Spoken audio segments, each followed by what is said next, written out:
Hey everyone, today we're going to talk about my journey in the Geo Jam and how I got this game done in 1 week.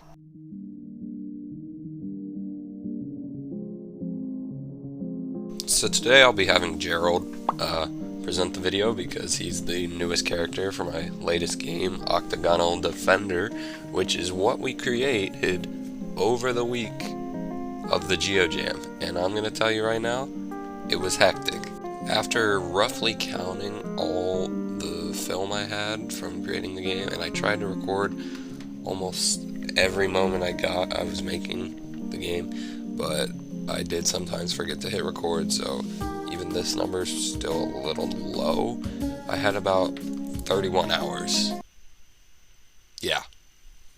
Of course, I'm not saying I regret doing the game jam by any means. I had an incredible time, and it was a great experience getting to do it, and I learned a lot, and I can't wait to share it with you, which I need to get to because this intro has been way too long. So let's go ahead and show you making the game actually. So when March 19th rolled around and it was day one, I thought, what do I need to do? What is the first thing to do for the game? Make a Unity project? Do what? No, I decided I need to make a checklist that I will not update and only use once, and I don't even complete everything on this checklist. That was smart. So I eventually did get a Unity project up after making that incredible checklist, and it was honestly going really good at first. I thought I was pretty excited and just really motivated, and the game, I had a pretty cool idea. I thought it was kind of unique, when really it's very similar to a tower defense game. So basically the idea is you are a little miner guy and you have a house with an octagonal crystal, and it's the geometry type game, so you know that's the theme. I had to keep it with an octagon. Oh, and by the way, the theme for the Geo Jam is the other side. Yeah, I had no idea what I was going to do for that, but I just decided to kind of interpret it as the enemies are coming from another dimension called the other side, and they're going to try and break the octagonal crystal, which you got to defend. And you go down in the ground, you mine materials, and you go ahead and pretty much collect those resources and use them to build little tower defense systems that I make. But now that you got the main concept of the game down, let me explain what I was planning to do first day. So the first day I wanted to finish a majority of the art for the game. I wanted to get the movement controller that worked solidly for the character, and then I wanted to finish the mining system, be able to make it so the player could mine in the ground. And I was using Unity's wonderful tile map system. It is actually really good. I'm not saying that sarcastically, but I am at the same time. It's hard to work with tiles in terms of destroying them, and you have to kind of work around with scriptable objects on them, and you can make it work, but it's a little more challenging than just say placing a bunch of game objects and then just destroying the game object after you've hit it a certain amount of times. But I made it work. I learned a lot.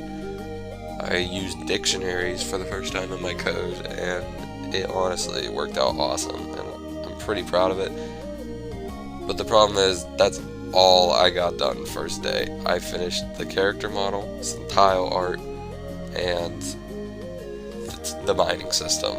And then I kind of made a character controller, but it wasn't smooth enough yet for me, so day one, not really a success, but it was a start.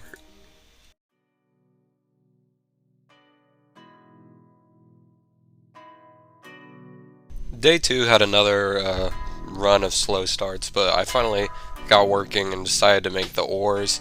And I wanted to make the ores obviously shapes because it's the Geo Jam. So you have the triangular ore, you have a rectangular ore, and you have a circular ore. And I was gonna use these ores basically where you use them, you go down, you mine them, then you use those gems you get to purchase material, or build the traps, sorry, not material, the traps that you'll use to fight against the enemies that are trying to destroy the octagonal crystal. So I think the ores turned out cool, but in the long run, they actually don't look that good because I have it set up where the camera is pretty zoomed out, so you can't even tell their shapes, which is probably something I'd change. I'd probably either make the tiles bigger or something, but it doesn't look bad. I like it, and I think it works out fine. So here's the art of those real quick.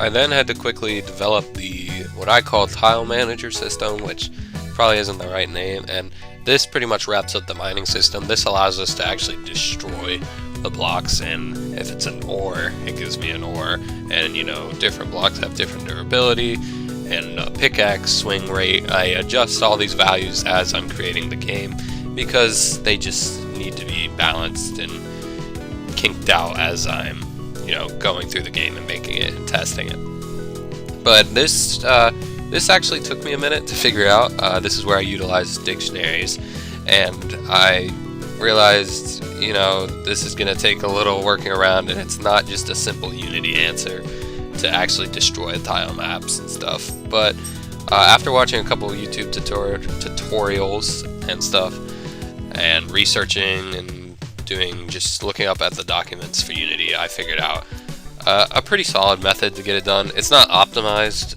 because Game Jam, spaghetti code, so it could be better, but it does work out, and I think it turned out nice in the end.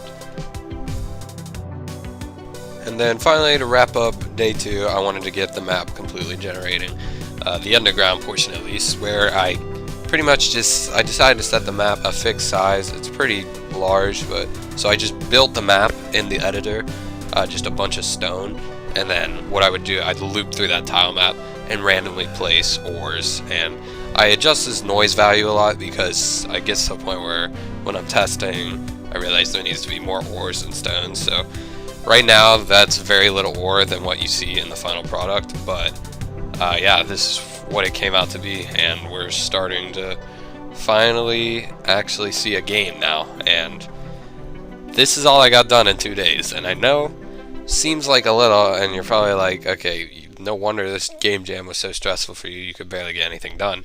Well, the truth is I got a lot more done than you realize, because this is the main concept of the game. This is really all we needed. So day 3 is where we finally start to get into some other aspects of the game rather than the mining system, and I actually start to get stuff done, it might seem like.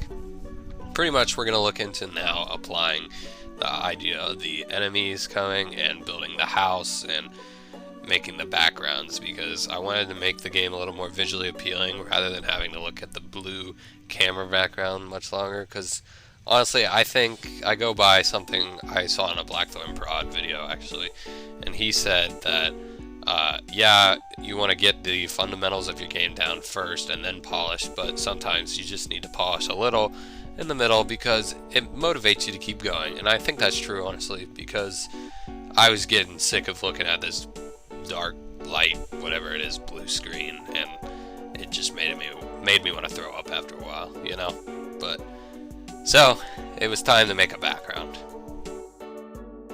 Day 3 was finally upon me, and I had to get to work, so I started making the artwork for the house.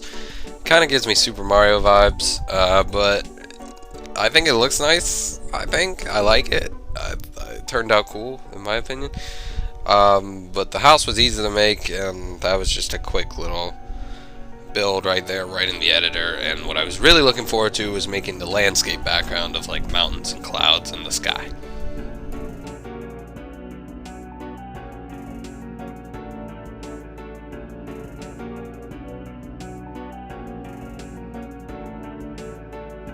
So at this point into day 3, it was already almost midnight. It was a school night, and I did have to get to bed soon.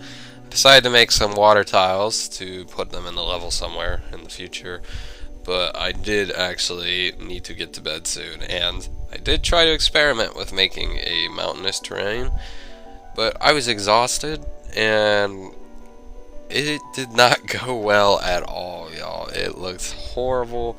I tried to put it in the Unity and it just didn't look right, and I didn't know what I was doing, and I had to do some more research on what the heck I should do. And I've never used layers in Aseprite. I know that sounds very amateur, but I am quite amateur when it comes to art. But yeah, I had to learn how to do that, and I would do that in day 4.